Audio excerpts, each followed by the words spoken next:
this. I'm just gonna sit here laid back to this nice mellow beat, and drop some smooth lyrics. Cause it's 88. Time to set it straight, you know what I'm saying? And there ain't no half stepping. Word. I'm ready. Rappers stepping to me. They wanna get some, but I'm the Kane, so yo, you know the outcome. Another victory, they can't get with me. So pick a BC date, cause you're history. I'm the authentic poet to get lyrical. For you to beat me, it's gonna take a miracle. And stepping to me, yo, that's a wrong move. So what you on, Hobbs? Dope or dog food? Competition, I just devour. Like a pit bull against a chihuahua. Cause when it comes to being dope, hot damn, I got it good. Now let me tell you who I am. The B-I-G-D-A-D-D-Y-K-A-N-E. Dramatic, Asiatic, not like many. I'm different, so don't compare me to another. Cause they can't hang, word to the mother. At least not with the principal in this pedigree. So when I roll on your rappers, you better be ready to die because you're petty. You're just a butter knife, I'm a machete. This made by Ginsu, wait until when you tried to front so I can chop into your body. Just because you try to be basing, Friday the 13th, I'ma play Jason. No type of joke, that game, puzzle, or riddle. The name is Big Daddy, yes, big, not little, so define it. Here's your walking papers, sign it, and take a walk as the Canes start to talk, cause no half stepping. I'm the Big Daddy Kane. My rhymes are so dopin', the rappers be hoping to sound like me so soon I'll have to open a school of MCing for those who wanna be in my field in court. Then again on second thought, the MCs coming out sounding so similar. It's quite confusing for you to remember the originator. And boy do I hate a perpetrator, but I'm much greater. The best, so yes, I guess suggest the rest should fest or mess or test your highness. Unless you just address with best finesse and bless the paragraphs I manifest. Rap prime minister, some say sinister. Non-stop in the groove until when it's the climax. Relax and chill. Have a break from a take of me acting ill. Brain cells are lit, ideas start to hit. Next the formation of words that fit. At the table I sit, making it legit. And when my pen hits the paper, aw shit, I stop and stand strong over MCs and devour with the power of Hercules or Samson. But I go further to left, cause you can scout my cameo and I still have strength. And no, that's not a myth. And if you try to rip or get whipped, the man with the given gift of gab, your vocab I only ignore. Be sleeping on your rhymes till I start to snore. You can't awake me or even make me fear your son, cause you can't do me none. So think about it if you're trying to go. When you wanna step to me, I think you should know that the name is Big Daddy, you know, as in your father. So when you hear a death rhyme, believe that I'm the author. I grab the mic and make them CZ evaporate. The party people say, damn, that rapper's great. The creator, conductor of poetry, etc. Yo, welcome. I think the music's off now. Welcome to another edition of Monday Night Commish. It's the 11th week of the season, which means it's the 11th episode of MNC. Happy to be here tonight. I know I'm a little late, but we will get the show rolling. Might be a little bit of a quick one today, but I mean, we have a few storylines we need to talk about. The first thing is what I was previewing here with the Big Daddy Kane music in the background. Some of these scores, man, So the Tank Bowl between the Belichicks and the Mun Dynasty. I mean, kind of technically a bit like a large win for Shinwoo. He won by over half of what Kevin scored, but nothing special because he only scored 44.8 points himself. But I mean, we just got to look at these lineups real quick. I think it was a Sunday morning acquisition kind of storm between these two guys in the waiver wire to try to find the active players who were going to score the least possible points. And it looks like Kevin was more successful. Kevin went full on tank, where Shinwoo kind of, left some points available. He's been getting extremely good production out of his kickers and defense, which is what kind of continued for him and which is what got him the dub that he didn't want. Kevin, on the other hand, made sure to lose points everywhere he could. So very successful tank right there by Kevin. Not a successful tank by Shinwoo. But good news is both their benches had pretty solid performances. So I think they can take away solid bench performances going forward. Kevin will end up tying the record of Shinwoo. Kevin, Shinwoo, and Brendan, I believe if I'm correct here, are all going to be at 2 wins. That's correct. So we're going to have a 3-way tie at 2 wins. And let's take a look at the standings real quick to get a little points for situation. So points for. Okay. Kevin is easily going to be the least points for in the league. He is going to have that covered by, after this week, about 100 points on Shinwoo and probably about 200 points on Brendan. So that's probably not going to go anywhere going forward. To discount. Oh, sorry, that was actually Patrick's team that's right there in points for. That's my bad. He's going to have a 200-point advantage on Brendan and Shinwoo. So Patrick's the other guy there that we probably need to talk about later. But Kevin is kind of securing himself that last place spot or first place in the draft is what I'm seeing here. And then Brendan will overtake the so Shinwoo's got 30 points on Brendan before this week. After this week, 44 to 92. Okay. Shinwoo will maintain that. Or Shinwoo will overtake Brendan in the least points for, is what I should say. So I believe our first 3 picks in the draft after this week, it would go Kevin, Shinwoo, Brendan. Kevin with the least points for, and then Shinwoo following him, and then Brendan after that. So there is the current 1, 2, 3. If I'm saying that correctly, that's a big if. I'm not exactly sure. All of them will be at 2 and 9. Patrick will be at 3 and 8. Austin will be at 3 and 8 as well. So we have a little bit of a tie at 3 and 8. And Patrick will technically be worse since he's going to have about 200 less points for than Austin. So that's what I'm seeing. We'll probably talk about that more later in the show to see how that's going to pan out. But I don't expect any of the bottom 3 teams to really be looking to pick up any wins. Just looking at the schedule next week really, really quickly. Brendan and Austin, going to expect to see the tank still on there. Kevin and Johnny, Mun Dynasty, Mr. Beast. Okay.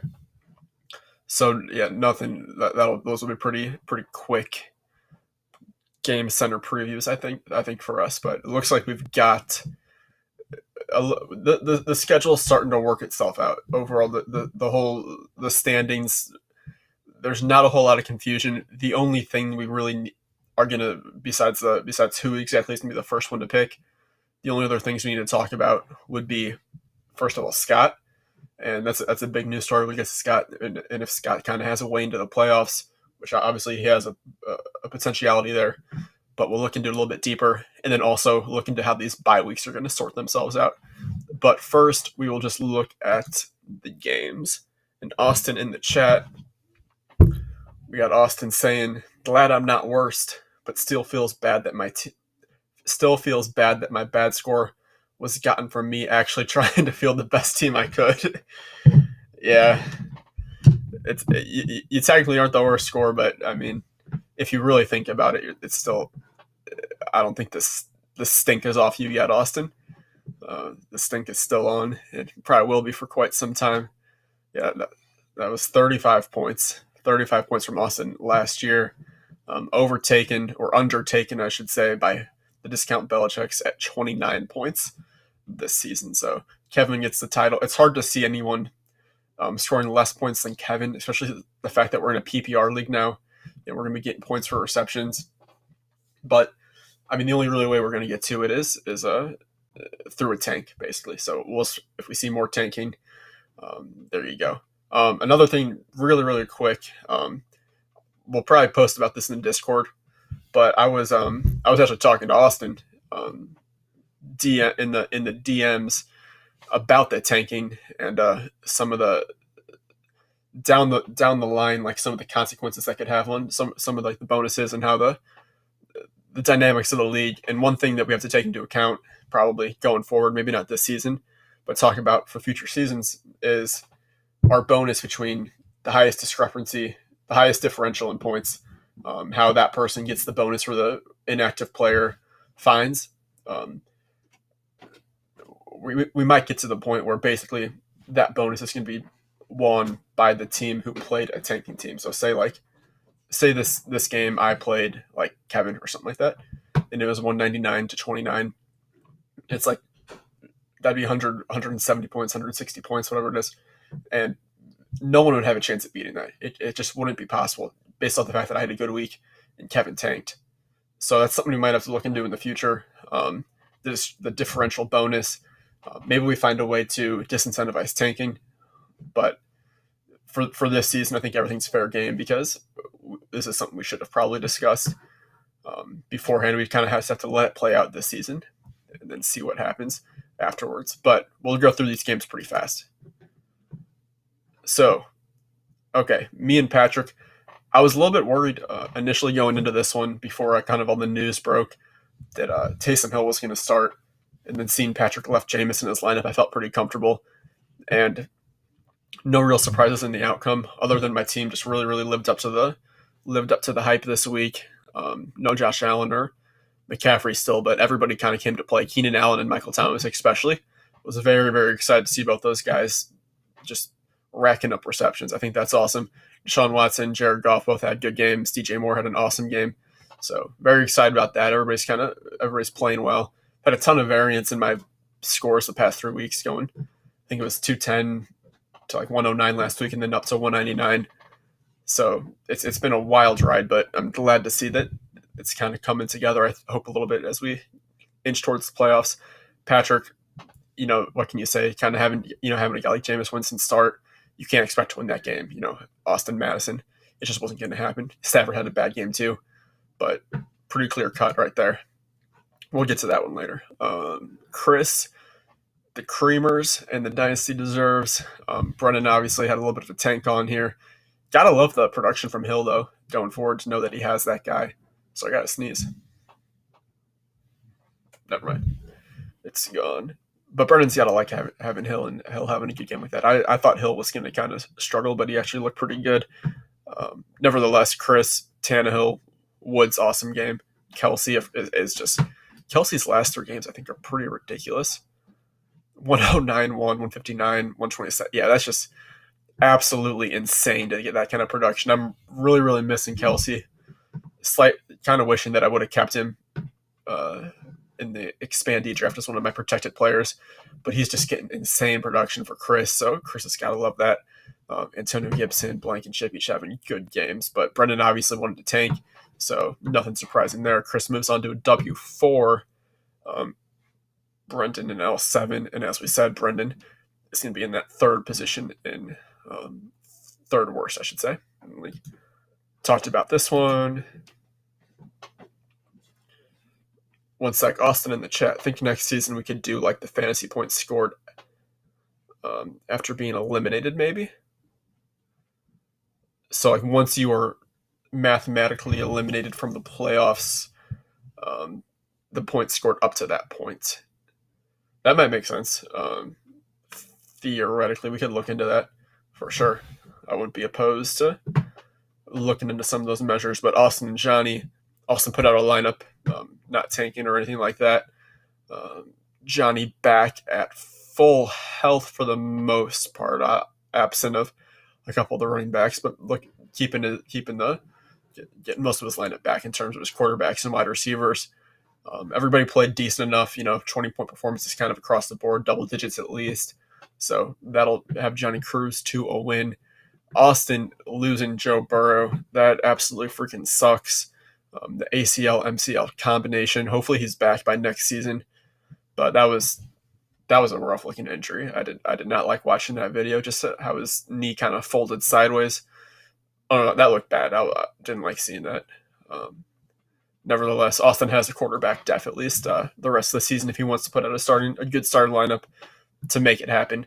But tough game for Austin. I mean, at least this game puts him down in the draft order, and he can kind of get back to normal and probably open up strong next season, most likely. We've got the battle of the boomers here, Mr. Beasts, the Vegas Koalas, and the Beasts take this one down, moving to a W8, sending the Koalas their first loss since that would be week 3, I believe, since week 3 or 4, one of those two. So good performance by the Beasts, carried by the running backs. Or should I even say that? No, we're not going to do too much. wide receivers, everybody. It's kind of like Johnny's scoring away. Everybody just kind of did their job. There's nothing crazy going on. But when everybody basically gets double digits, you're not going to lose. So 160 right there. The Koalas didn't quite get the output. I don't think they wanted out of Kamara and Sanders. If he would have gotten a 30-point game there, that changes everything. But you can't complain about an 143. I mean, I guess it's not the best. 143.46. You're need more than that to beat the Beasts for sure. But a good solid matchup. A close game in the end, only less than 17 points. But the Beasts take this one, and it's going to have major implications for the bye week. So we'll talk about the bye weeks in a second. And then Dynasty Champions, Green Machine. Guys, this is the one everyone's been talking about all season long. Everybody wanted to see what happens here. The Dynasty Champions were a slight favorite in the Creamers sportsbook, and they did not disappoint. They put on a fantasy clinic against the Machine, 163-130. Everybody just kind of balling out here, led by Dalvin Cook. Deontay Johnson having some really nice games, racking up receptions. Lockett, good game. Good overall, a solid Thursday night. I watched the Thursday night game with the Dynasty Champions, and they were very excited about the production they got out of Tyler Lockett, Kenyon Drake, versus the production out of Christian Kirk. I think it was, let's do the math right here, 16 plus, wasn't just these two, 16 and 21, so it was 37-9 at the end of the night. And you got to love that when you're up freaking 30-plus points after a Thursday night game, and it was only two guys. So good stuff by the Champions getting that win, and we'll talk about how that affects the bet and Scott's playoff hopes. And we'll scan through these games real quick just so I can look at exactly what these matchups are before we talk about that. So I've got the Koalas. This will have bye week implications. The Heroes Dynasty Reserves Mike Vick in a box. We'll see how the lineups get set here. If Austin decides it might be time to tank, who knows? But this could be another low-scoring week. We have no need to predict how this one's going to go. Yacht Dynasty Champions, I expect Patrick to probably put out a lineup, but the Champions are just rolling at this point. Tough to see them losing. Green Machine, Krispy Kreme. Really, really, really, really important matchup here for the playoffs. Because if Scott does win out, this game will, I believe, decide who ends up making the playoffs between the brothers. So, battle of the brothers in this one. Mun Dynasty, Mr. Beasts. We've got, no surprise here. It's very, very similar to the Madden's Ultimate Team Discount Belichick's matchup. We had no surprise. Put this one on the parlay, and you'll be good to go. Know who's going to win that. Let's look at the standings and see how this goes. Okay, back to the chat. Don't forget the structural knee damage. Did he was the knee dislocated or anything like that? I didn't see, but it's just freaking, that's a terrible injury, man. Austin, kind of glad I won because I chose to take Mr. B's pick this year instead of Johnny's. Is that from a trade? I'm guessing. Oh, that was from the trade that just went down with Cam Newton. He's got the B's pick instead of Johnny's. Good stuff. But let's take a look at the standings. I'm going to try to make this a little bit. Sorry, whoops. I'm going to make this longer. See if that works for you guys. Okay, so after this week, at 9-2, we will have Rybread and the Beasts. That's 9-2. Before this week, he was up by 29 points. I think I closed that gap and some 39 points. I'll be up 10 points, so I'll technically have the number one. The Beasts will technically have the number two moving forward, but that's the 1-2, the 9-2s. After that, we'll have 8-3 Koalas, 8-3 Creamers. So 8-3 Chris, 8-3 Paul. After that, we will have the 7-4s, Alex and Johnny, and then Scott at 6-5. So Scott at 6-5. Okay, now let's look at this going forward. So I think for me, my next two games, just talking about myself here for a second, my next two games, I will have the Koalas and then end the season with the Mun Dynasty. We don't need to talk about the last game. We know what's going to happen. So basically, I can clinch a playoff bye with a win this week. Because if I win this week, next week I should say. So I'm 9-2. I would be 10-2. That would not be catchable by Johnny. Even if I lost to Shinwoo, it would only be catchable really by Chris or Paul, but it wouldn't be catchable by Paul if I beat him next week. So yeah, I can clinch a playoff bye with a win next week. That's good for me. The Beasts next week should technically be able to clinch that. I don't know if they can actually clinch. They can if I win next week and the Beasts win, I think we both can clinch. That might be how that works. But if I lose, I don't think the Beasts can technically clinch even if they win, if that makes sense. I think I could still technically win the following week, and the Koalas could win 2 in a row kind of situation and knock them out. But I think if you looked at percentages, if Chris is making bets in the sports book, shout out to Chris. Shout out to Chris in the chat. Go Creamers. But I think in the chat, he's got to be looking at probably me and his dad as the favorites to get the bye weeks. I'm not going to guarantee that I get it right now or anything like that. But it's looking pretty good. Even if I lose this week, I have a way into that bye week, with just picking up a win against Shinwoo. So it's looking pretty likely for me I pick up that bye. The Beast will have to see. The Koalas, if they really do some work the next two, it'll take a lot of work, a lot of points, but they have a chance in there.